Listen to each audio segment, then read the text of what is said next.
Hi everyone, it's time to get above your parks.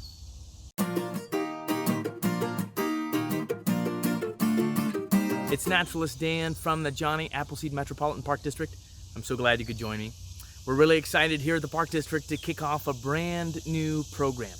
So we're honored to receive a grant from the Ohio Parks and Recreation Association's Foundation to help assist our community during this COVID-19 pandemic.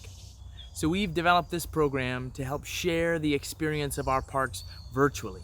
Our goal is to produce high-quality aerial videos and images to encourage the citizens of Allen County of all abilities to engage with and explore the Park District, and hopefully to encourage able participants to get outside and explore with us. We appreciate the OPRA Foundation's generosity and look forward to what we can do with this program now and moving forward. Unfortunately, drone use is strictly prohibited in all of Johnny Appleseed parks. But stay tuned, because with this program, we can get above your parks.